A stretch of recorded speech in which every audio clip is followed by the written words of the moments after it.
제가 요즘 묵상하는 말씀이 있는데 그게 뭐냐면 특히 사랑의 사도가 사도 요한이잖아요.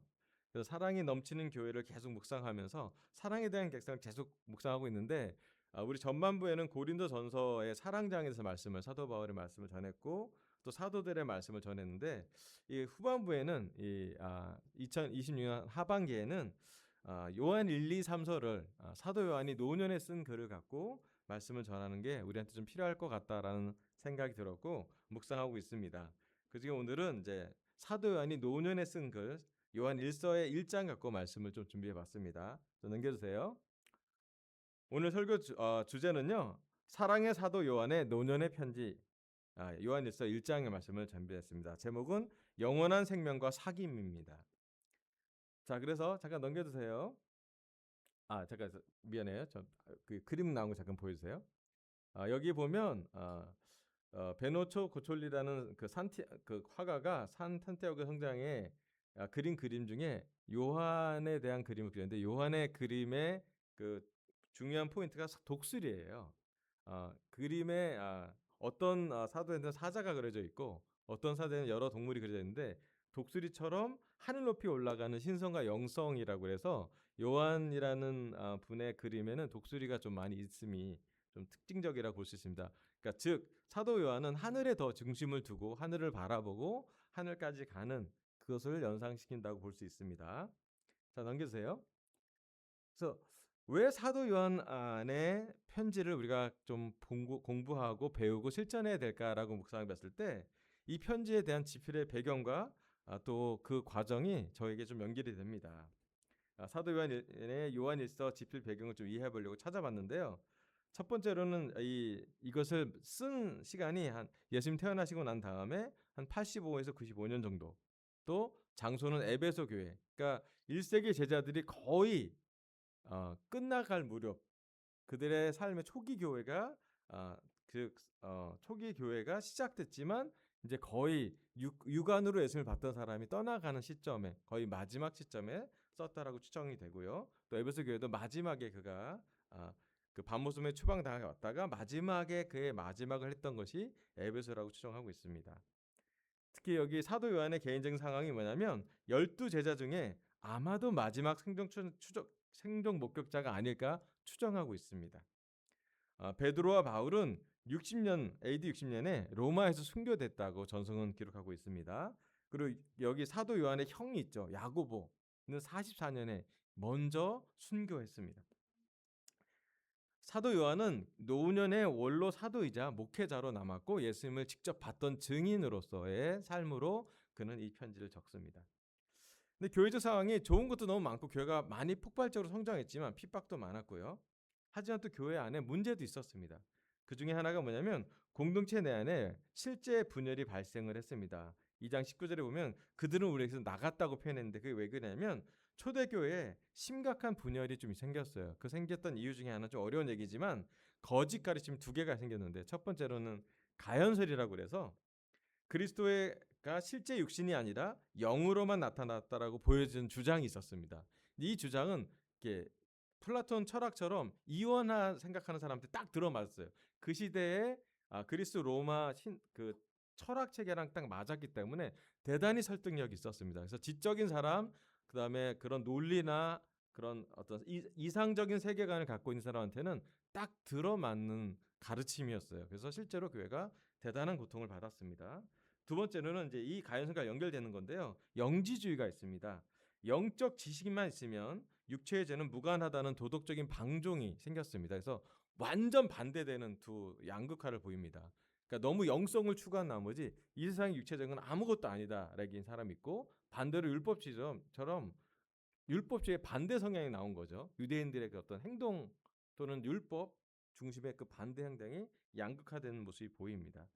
그래서 사도 요한은 이 상황에서 이 편지를 쓰면서 교회 안에 무엇이 가장 중요한지에 대한 중심을 잡으려고 편지를 썼다고 보입니다.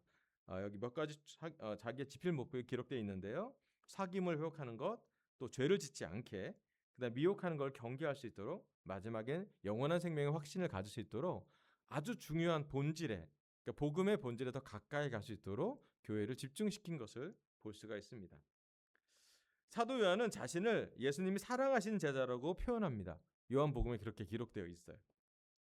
사도 요한은 예수님에게 사랑을 많이 받은 사도고 또 예수님의 복음의 사랑을 이해한 사도고 그의 마지막 말년은 사랑밖에 말하지 않았다라고 전승은 기록하고 있습니다. 그가 거의 80세 정도 됐을 때 추정을 하고 있는데요. 에베소에 노년 목회를 하면서 여러 가지 교회 문제를 직면하면서 그는 이 편지를 기록되어 있습니다. 자, 그래서 다시 한번 우리 생각을 현재 우리의 삶을 살고 있지만 2000년 전에 가서 사도 요한의 삶으로 좀 보면서 말씀을 들어가 본다면 오늘 요한일서 말씀이 이 두 가지 방법이 존재하잖아요. 하나는 우리 상황에 말씀을 적용하는 게 있고요. 또 한편으로는 우리를 띄워서 말씀 속으로 들어가는 게 우리한테 필요한 묵상입니다. 이 두 가지가 다 소통되고 양방향 통신이 될 때 영적으로 잘 지내거든요. 그래서 오늘은 우리 삶에 적용도 하겠지만 그 전에 먼저 사도 요한의 상태, 사도 요한의 상황, 그다음 그 당시 교회 상황 먼저 보면서 말씀을 읽으면서 우리한테 영향을 좀 좋겠습니다. 첫 번째 말씀은요. 요한 1서 1장 1절에서 2절입니다. 같이 한번 봉독해 보도록 하겠습니다. 이 글은 시작. 이 글은 생명의 말씀에 관한 것입니다. 이 생명의 말씀은 태초부터 계신 것이요 우리가 들은 것이요 우리가 눈으로 본 것이요 우리가 지켜본 것이요 우리가 손으로 만져본 것입니다. 이 생명이 나타났습니다. 우리는 그것을 보았습니다. 그래서 우리는 이 영원한 생명을 여러분에게 증언하고 선포합니다. 이 영원한 생명은 아버지와 함께 계셨는데 우리에게 나타나셨습니다. 아멘. 노년 사도 요한에게 가장 중요한 첫 번째 단어가 떠오릅니다. 여기서 무슨 단어가 가장 많이 보이나요? 계속 반복되잖아요. 네. 생명에 대한 말씀, 특히 영원한 생명을 얘기합니다. 사도 요한은 그의 삶이 거의 다 된 것을 인식했어요. 이제 내가 살 날이 많지 않았구나. 노년 사도에게 가장 많이 본 것은 생명을 보는 거예요. 그 중에 우리는 지나가고 우리는 찰나의 존재지만 우리는 약해지지만 영원한 생명이 있다고요. 영원한 말씀, 생명의 말씀, 영원한 생명, 그리스도를 그는 얘기하게 하고 있습니다. 아마 노년이기 때문에 더 절실하게 또 명확하게 봤던 말씀일 것 같습니다. 오늘 설교 첫 번째 포인트는요. 영원한 생명 그리스도를 만져봤습니다. 여기 유명한 그림인데요. 카라바조라는 화가가 의심하는 도마, 예수님의 찔려진 옆구리를 만져보라는 구절에 대한 감동으로 그림을 그렸습니다. 다시 한번 구절을 좀 보여주세요. 위로. 사도 요한은 요한일서 1장을 시작하자마자 이 말씀을 이렇게 기록합니다. 이 글은 생명의 말씀에 관한 것입니다. 이 생명의 말씀은 태초부터 계신 것이고 우리가 들은 것이고 우리가 눈으로 본 것이고 우리가 지켜본 것이고 우리가 손으로 만져본 것입니다라고 5번이나 강조합니다. 강조한 그 형체를 볼 수 있죠. 그 당시에 얘기했던 영지주의나 가연설에 완전 반대되는 얘기를 하는 거예요. 예수님이 오셨는데 참 하나님으로 오셔서 많은 하나님의 일을 했지만 사도 요한은 난 예수님을 만져봤어요. 난 예수님과 손으로 만져봤고 심지어 다소는 예수님이 안겼고요. 우리는 같이 밥을 먹었고요. 우리 같이 물을 마셨고요. 우리 피곤하면 같이 잠을 잤어요. 노년의 사도 요한은 영원한 생명 그리스도를 직접 만져본 것으로 그의 편지를 시작합니다. 사도 요한은 예수님의 십자가 부활을 목격했습니다. 그뿐만 아니라 3년 동안 예수님과 함께 지내면서 수많은 기적과 수많은 예수님의 가르침을 직접 귀로 듣고 직접 눈으로 보고 심지어 만져봤던 사람이에요. 가장 먼저 우리는 예수님을 영원한 생명이라고 표현한 또 생명의 말씀에 태초부터 시작한 것으로 표현한 노년 사도 요한의 메시지를 이해할 필요가 있습니다. 몇 명 남지 않은 상황에서 사도 요한은 자신이 교회 문제를 직면하고 해결해야만 했었는데 가장 먼저 집중한 것은 뭐냐면 그가 봤던 그리스도였어요. 사도 요한에게 있어서 예수님은 영지주의나 가연설의 대상이 아니었습니다. 철학적인 예수님이 아니라 그냥 지적인 예수님이 아니라 직접 보고 만지고 안을 수 있는 현실적인 참사람 예수님이었습니다. 그래서 사도 요한에게 예수 그리스도의 삶과 가르침은 참으로 생생하게 남아 있습니다. 복음이 그냥 지식으로 남은 것이 아니라 그는 삶의 뜨거움으로, 삶의 진신대부로, 피부에 남아 있는 가르침으로, 그러니까 머리에만 박히는 게 아니라 가슴에 박히고 자기 피부에 박혀 있는 말씀으로 그는 기억합니다. 예수님이 생생했다라는 것이에요. 자, 오늘 이 시간 이제 그때 사도 요한의 상황을 보고 사도 요한이 봤던 예수님을 보면서 오늘 우리 강서와 제주 가정교회 제자들과 함께 연결해 볼게요. 오늘 시간 우리 교회에 크고 작은 문제가 있고 우리 삶에 작고 큰 문제가 있고 큰 문제가 없을 수도 있어요. 하지만 한 가지 확실한 것은 우리는 분산되기 쉬운 환경에 살고 있습니다. 우리의 가정, 우리의 재정, 우리의 건강, 심지어 우리의 매체들 대단히 분산하기 쉬운, 잡음이 많은, 집중하기 복음보다는 세상적인 소리에 더 가깝게 되는 환경에 우리는 살고 있습니다. 많은 것을 직면했을 때 우리가 한 가지 집중해야 될 것 중에 하나는 뭐냐면 그리스도, 생명의 말씀이신 그리스도를 생생하게 기억하는 것이에요. 많은 경우 세상은 또 사탄은 그리스도로부터 우리를 희미하게 만들게 하려고 성경을 만듭니다. 급한 것을 많이 하게 되고 뭔가를 쫓기게 해야 되고 집안일을 해야 되고 내가 하고 싶은 것을 만들게 하고 때로는 유혹으로 때로는 우리가 해야 할 일로 때로는 우리의 당면 과제로 우리는 자꾸 쉽게 어떤 중력처럼 우리를 끌어다니는 게 존재하는데 그게 뭐냐면 예수님을 희미하게 보게 하는 것이에요.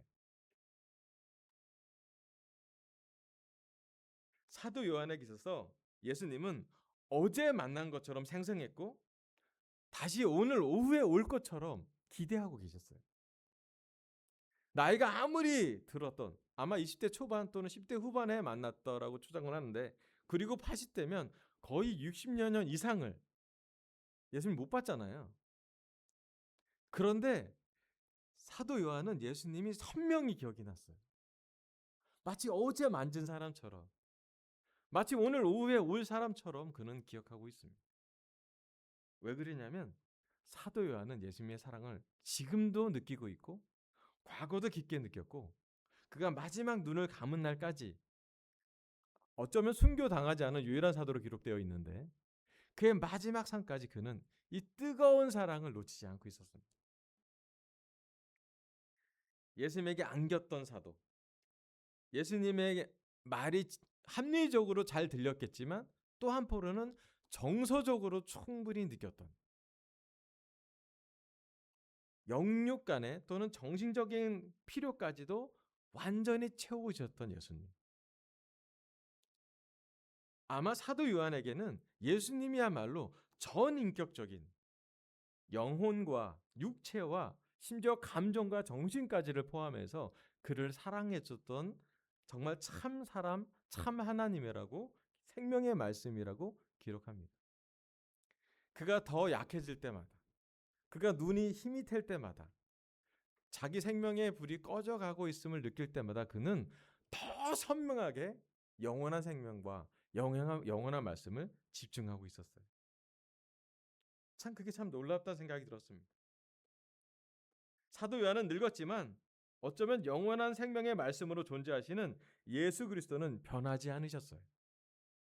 그리고 마치 오늘 오실 것처럼 그는 기대하고 설레고 준비하고 마음으로 받아들이고 있었습니다.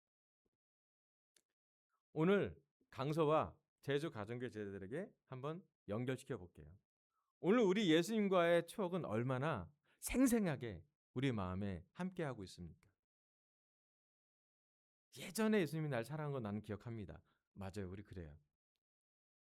근데 오늘 아침에 예배 오기 막 바쁘고 정신없을 때 우리의 예수님의 마음은 생생하게 또 마치 어제 본 것처럼 또 마치 오늘 오후에 예수님이 능력을 갖고 다시 오실 땐 우리가 준비된 마음으로 예수님과 함께하고 있는지요. 심판받기 준비 아직 안 된 벌 받을 사람처럼 두려워하고 있는지요? 아니면 오늘 오후에 올 사람처럼 너무 기뻐하고 마치 가족을 만나는 것처럼 너무 기뻐한 사람을 보는 것처럼 설레고 뜨거운 마음이 있는지. 제가 이렇게 최근에 제 딸과 또 이제 딸을 호주로 보내면서 그런 마음이 늘 들어요. 보내는 건 익숙하지 않아요. 몇 달 만에 한번 만나니까 특히 작년 같은 경우는 2월에 보내고 12월에 만났어요. 그 한 10개월 11개월 못 봤어요. 군대에서도 그렇게 보진 않았는데 오랜만에 보니까 너무 반가운 거예요. 설레고요. 근데 저도 제 딸을 보내고 만나는 게 그렇게 다른데 예수님이 우리를 만날 때 우리를 얼마나 기뻐하실지. 돌아온 탕자가 돌아왔을 때 그 마을문 앞에서 기다렸던 아버지의 마음처럼 너무너무 예수님은 우리를 기뻐하실 것 같아요. 중요한 건 우리 강서 제자들과 우리 제주 가정교회 제자들, 저를 포함해서 정말 예수님의 사랑을 깊게 생생하게 기억으로만 존재하는 것이 아니라 마음으로 현재 피부에 느껴질 정도로 뜨겁게 생생하게 바라보고 있습니까? 오늘 우리 제자들에게 오늘 강서와 제주 가정교회 제자들만의 생생한 예수님과의 추억, 여러분만의 추억은 지금도 생생하게 기억되고 있습니까? 삶의 어떤 순간에 예수님의 놀라우심을, 예수님의 놀라운 은혜를 또 다른 누구도 모르지만 여러분만의 친밀한 예수님을 본 적은 기억을 하고 있습니까? 어느 날 많은 복잡한 상황에서 밤늦게 마음이 답답해서 하늘을 보고 기도했는데 별을 보면서 정말 내 모든 근심과 걱정이 두려움이 날아가고 별을 세고 있는 나를 보면서 내가 하나님 만나러 예수님 만나러 간 사람이지 라고 느꼈던 그 시간. 어느 날 복잡한 일상을 좀 떠나서 산과 바다로 가서 잠깐 저 장엄한 자연을 창조하신 하나님과 직면하는 순간 내 모든 근심은 찰나의 존재구나라고 깨닫는 순간. 또는 바쁜 일상 속에서 회사 일이 많이 꼬였고 내 가정 관계가 꼬였고 재정이 힘든데 어느 날 나도 모르게 내 능력이 아니라 하나님의 능력으로 그게 풀려 있는 걸 봤을 때 내 노력도 물론 조금은 있을 수 있지만 죄인인 나에게 이러한 은혜를 주다니 라고 느꼈던 일상의 시간들이요. 저는 매번 설교했지만 2011년 뇌출혈로 쓰러진 저희 장인어른을 보면서 그 장인어른이 한국에 오게 되고 그 장인어른과 성경 공부를 하고 세례를 받았을 때 그 시간, 그 1년을 평생 못 잊겠어요. 그건 완전히 하나님의 영역이거든요. 제 능력으로 호주에 계신 장인 장모님을 어떻게 도와주신, 무릎 꿇고 기도할 수밖에 없었어요. 의식이 돌아오게만 해달라고. 의식이 3개월 후에 돌아왔어요. 그리고 호주에서 의식이 돌아왔는데 기능이 떨어져서 영어를 다 잊어버렸어요. 한국말만 하세요. 그러니까 어떻게 해요? 정해진 거죠. 호주에서 살면 살 수는 있지만 삶의 질이 떨어져요. 그래서 저와 아내가 기도하고 찾아봤죠. 뇌출혈 환자 장인어른, 정신병 환자 장모님이 함께 계실 수 있는 방법이 있을까? 되게 어려운 과정이었어요. 근데 그게 같은 병동에 있을 수 있는 병원도 발견했고 저희 집에서 가까운 곳에 이렇게 갈 수 있는 그거 1시간 안에 갈 수 있는 곳이 돼서 우리 같이 모셨고 또 그런 과정에서 거의 죽음을 경험해 보신 우리 장인 어르신이 처음으로 겸손하게 하나님에 대해 생각을 했어요. 그리고 저희가 성역 공부하고 우리 정도현 목사님과 또 우리 강승아 아버님이랑 배영승 아버님이랑 저랑 이렇게 4명이서 공부를 했는데 너무 특별했던 시간이에요. 그리고 그날 세례를 주는 날 저는 정말 전율을 가져갔습니다. 이건 하나님밖에 할 수 없는 거다. 이건 내 능력이 아니라 은혜를 주신 거구나. 그 후로 저희는 장인 어르신과 11년, 장모님과 15년 같이 함께 아픈 상태에서도 믿음을 나누고 기도를 하고 같이 영적인 시간을 보내면서 시간을 보냈던 걸 하나님께 찬양합니다. 작년 11월 마지막 우리 장모님이 소천하실 때까지 저희가 지치지 않고 병간을 하면서 있었던 것은 저희 능력이 아니라 예수님의 은혜란 생각이 듭니다. 저에게 또 제 아내에게 가장 예수님이 생생하게 느꼈던 시간이 언제냐면 무릎 꿇고 어떻게 해야 될지 모를 때 기도할 때 어느 날 들려왔던 장인어르신이 의식을 회복했다는 소식이었어요. 그럼 사람이 할 수 없는 일을 우린 여전히 바라봅니다. 불가능하다고 생각했던 것을 또한 꿈꿔봅니다. 또 저희처럼 드라마틱하지 않아도 좋아요.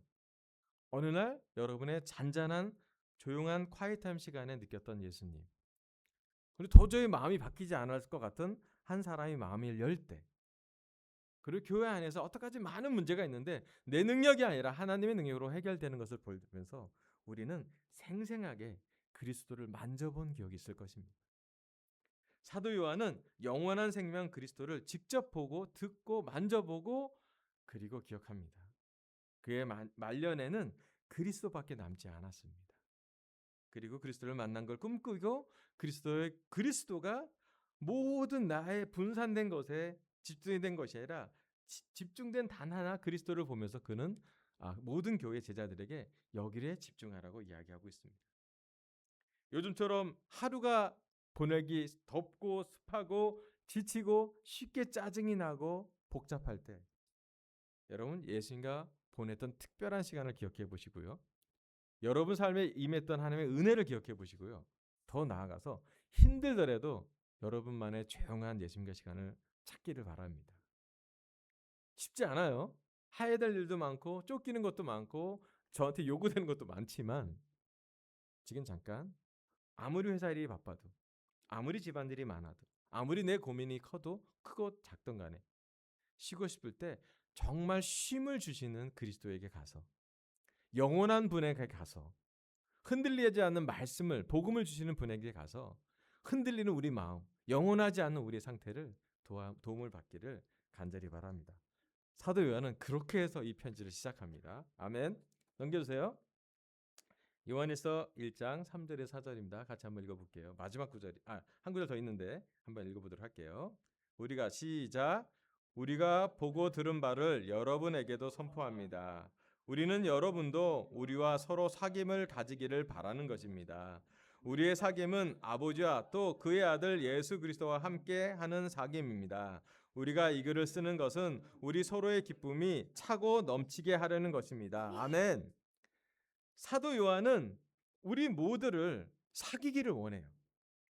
근데 그 사귐은 우리가 서로 사귀지만 더 중요한 것은 아버지와 그의 아들 예수 그리스도와 함께하는 사귐이에요.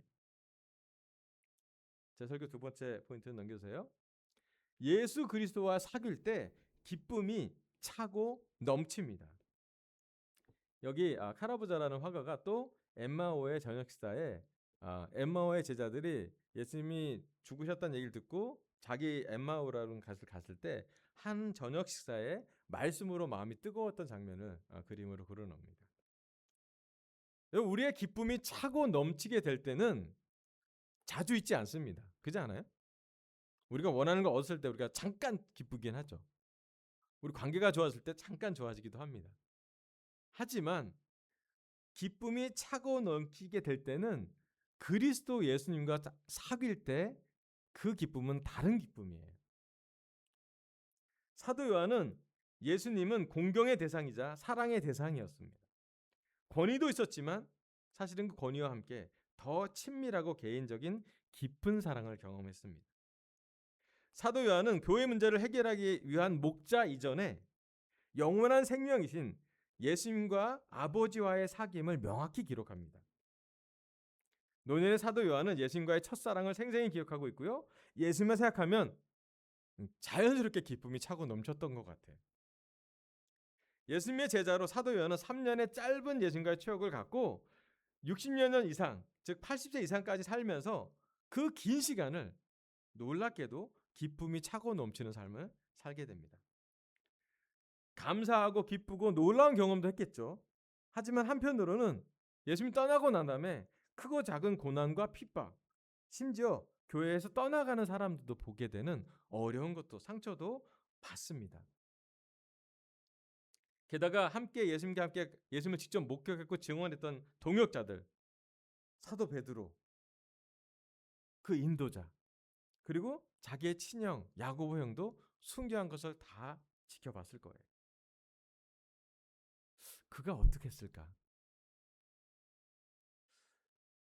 또 노년의 사도 요한은 자신의 육신이 약해짐을 경험했을 거예요. 점점 더 약해지는 육신, 점점 더 희미해지는 기억들, 점점점 약해지는 정신, 그 상황에서 그는 이 편지를 쓰는데 좀 반대되는 편지를 쓰는 거예요.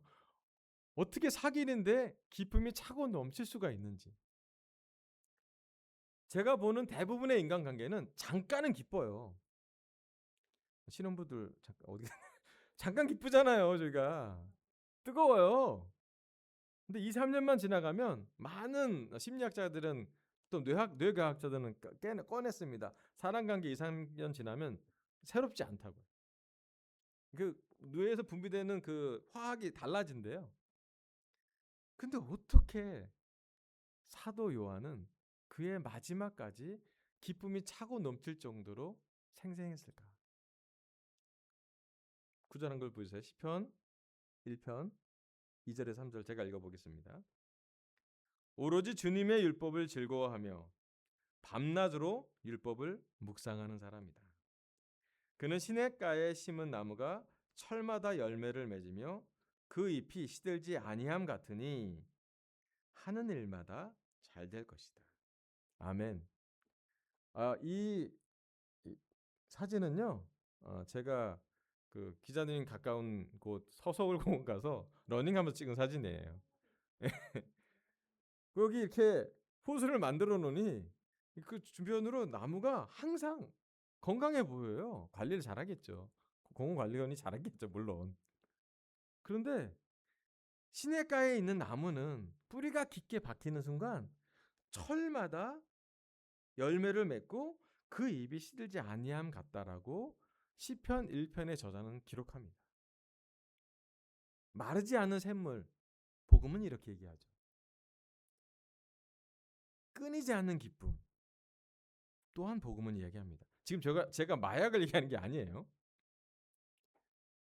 복음의 저자들은 사도 베드로, 사도 바울, 사도 요한 그 모두는 사실은 어떠한 기쁨은 상대적인 기쁨이 아니라 상황에 따라 달라지는 기쁨이 아니라 영원하고 절대적인 기쁨이 있다라고 기록합니다.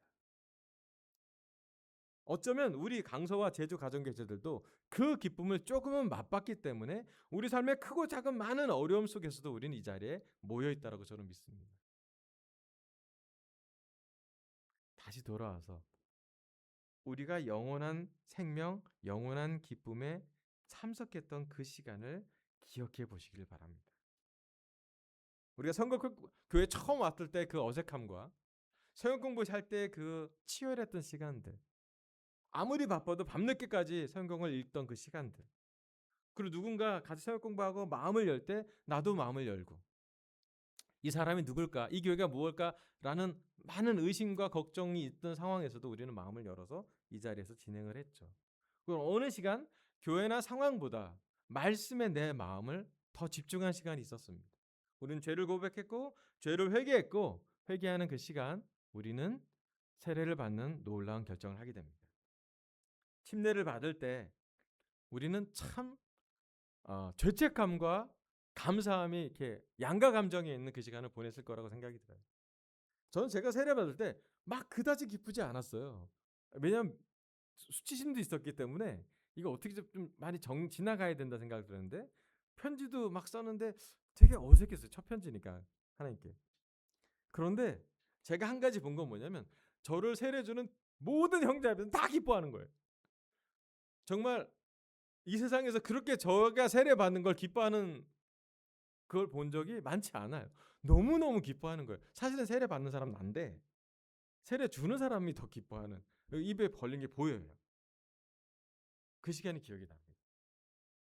부족하지만 우리도 누군가를 서역 공부가 세릴 때 그 같이 느끼지 않았습니까? 서역 공부하는 사람 당신 또 세례 받는 본인은 어쩐지 몰라요, 사실은. 어색해하기도 하고요. 아직 마음이 다 안 놓이기도 했는지도 모르죠. 하지만 이 세례가 우리가 어떤 것이 우리는 알기 때문에 이 사람이 다시 태어나고 영원한 생명, 영원한 기쁨을 맛볼 거라는 생각에 우리가 더 기쁘지 않습니까? 저는 그 시간이 우리에게 하나님이 우리에게 주신 정말 많은 은혜라고 생각이 들어요. 자, 다시 한번 영원한 말씀을 깊게 뿌리를 받은 우리는 시냇가에 심은 나무처럼 철마다 열매를 맺고 시들지 아니한대요. 오늘 우리 영실님의 성찬과도 연결됩니다. 영실님이 부탁해서 예배 그 찬양도 바꿨어요. 그리고 그 찬양으로 오늘 우리가 설교하기 바로 전에 찬양을 했습니다. 여러분, 이 시간 강서와 제주 가정교제에 말씀드리고 싶습니다. 우리가 시냇가에 깊게 뿌리 박고 있는지를 묵상해 보시길 바래요. 사도 요한은 예수 그리스도와 사귈 때, 하나님 아버지와 연결될 때 기쁨이 차고 넘친다라고 기록하고 있습니다.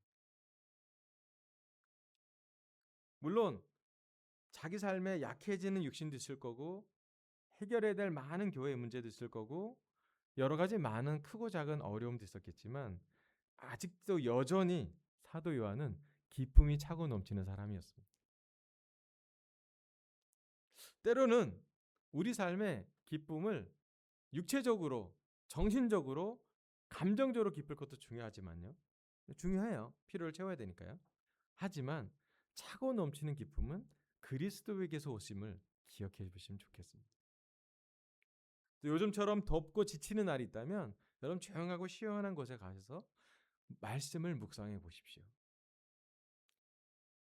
전 예전처럼 이렇게 앉아서 묵상하는 말씀보다는 저는 주로 뛰면서 묵상을 하는데요. 너무 좋아요. 한 생각을 집중할 수 있어서 너무 좋아요. 엊그제는 수영하면서도 말씀을 집중했어요. 그러다 보니까 3.2km 수영했어요. 되게 길게 수영한 거 제가 알게 됐어요. 나중에. 저도 모르게 언제까지 간지 모를 정도로 많이 친했어요. 여러분, 그리스도와 보내는 시간이 어떤 형태로든 좋아요. 여러분과 우리 개인과 예수님이 연결되는 그 시간, 하늘의 하나님과 우리가 연결되는 시간, 성령님이 우리 마음속에 움터 나와서 연결되는 시간을 충분히 가져보시길 부탁드립니다. 사도 요한은 그 사귐을 가지고 제안하고 있습니다. 우리의 죄보다 그리스도의 은혜가 더 깊습니다. 우리의 문제보다 하나님의 능력이 훨씬 더 큽니다. 우리의 복잡한 상황보다 복음은 그렇게 복잡하지 않고 단순합니다. 우리는 이제 집중의 영역을 보면 좋겠습니다. 말씀과 예수님과 그리스도를 집중해 보기를 부탁하고 있습니다. 마지막 슬라이드 넘겨주세요. 우리가 요한일서를 공부하면서 우리는 여기에 더 집중하면 좋겠습니다. 첫 번째 포인트, 영원한 생명 그리스도를 만져봤습니다. 우리는 영원한 생명 그리스도를 만나기 위해 오늘 하루를 살고 있음을 기억하길 바랍니다. 생생하게 기억하시길 바랍니다. 두 번째, 예수 그리스도와 사귈 때 기쁨이 차고 넘칩니다. 예수 그리스도와의 첫사랑을 생생히 기억하고 기뻐하길 바라면서 설교 마치겠습니다. 감사합니다.